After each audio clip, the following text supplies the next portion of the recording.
سلام کی دعوتی مشن کی یہ سمجھ لیجئے گا پہلا ابتدائی مرحلہ ہے جو خفیہ طریقے سے شروع ہوا۔ اور اس کے بعد 3 سال تک جب یہ سلسلہ چلتا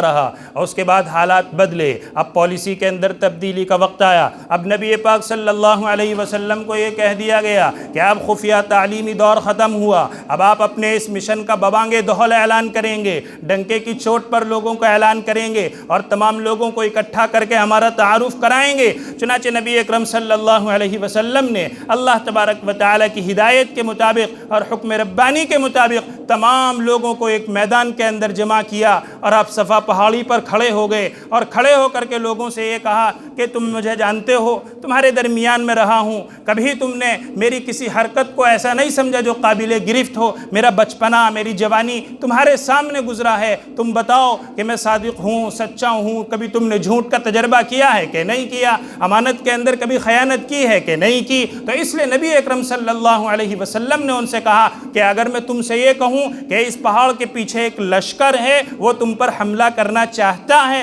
تو کیا تم میری بات مانو گے؟ سب نے تجربہ کیا کہ آپ بالکل سچے ہیں، کبھی جھوٹ آپ نے بولا ہی نہیں، آپ نے امانتیں پوری ادا کی ہیں، بالکل آپ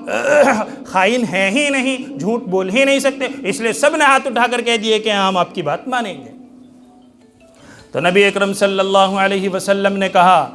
جب سب سے یقین کرا لیا کہ ہاں یہ بات تسلیم کر لیں گے، مانیں گے، فرمایا انی نذیر لکم بین یدی عذاب شدید، کہ میں تمہیں ایک ایسے عذاب سے ڈرانے کے لیے اللہ کی طرف سے بھیجا گیا ہوں جو عذاب بڑا دردناک ہے، بڑا سخت ہے، اس کے اندر سب کی گرفت ہوگی۔ یعنی میں بھیجا گیا ہوں اس لیے کہ تمہاری اب تک کی جو یہ زندگی چل رہی ہے، یہ بت پرستی تمہاری چل رہی ہے، تمہاری عیاشی، مکاری، بدماشی یہ چل رہی ہے، ان سب کو ختم کرنا پڑے گا، اپنے جوے کے اڈے ختم کرنے پڑیں گے، شراب تمہیں چھوڑنی پڑے گی، بت پرستی کا خاتمہ کرنا پڑے گا، اور تمہارا جو یہ ظلم ہے، اگر یہ ظلم چلتا رہا، یہ شراب چلتی رہی، یہ ڈکیتیاں چلتی رہیں اور تم اپنی اسی طریقے کی زندگی گزارتے رہے، تو یاد رکھیے میں تمہیں ڈرا رہا ہوں ایک عذاب سے جو باری تعالیٰ کی طرف سے آئے گا اور تم سب کو پکڑے گا۔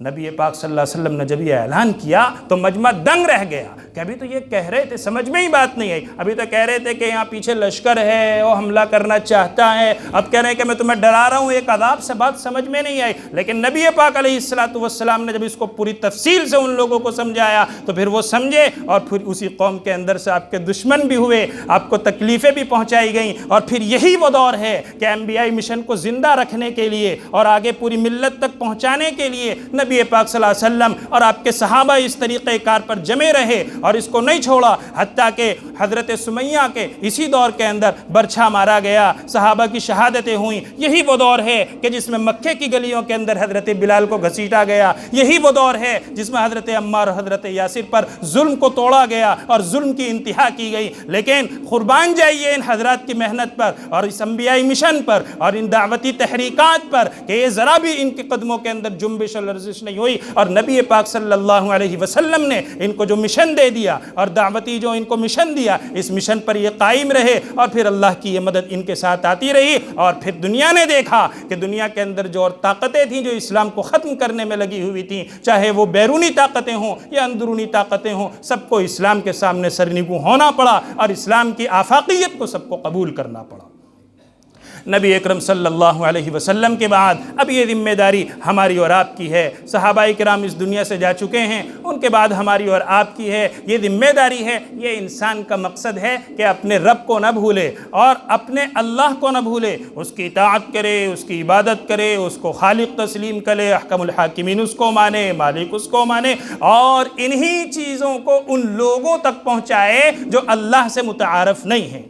ورنہ یقین جانیے کل جب قیامت کا میدان ہوگا اور میزان عدل ہوگا، انصاف کا ترازو وہاں کھڑا ہوگا، تو آپ کے یہ پڑوسی جو آپ کے یہ دکاندار ہیں، غیر مسلم طبقہ، یہ کل اللہ کے سامنے شکایت کریں گے آپ کی، اور یہ کہیں گے کہ اللہ یہ فلاں حاجی جی تھے، یہ فلاں میاں صاحب تھے، یہ فلاں خاں صاحب تھے، ہم انہی کے محلے میں رہتے تھے، یہ ہمارے پاس آتے تھے، چیزیں خریدتے تھے، بھاؤ تاؤ کرتے تھے، کہتے تھے کبھی گھی دے دو، کبھی چاول دے دو، کبھی تیل دے دو، اور یہ کہتے تھے کہ میاں 2 روپے کم کر دو، روپے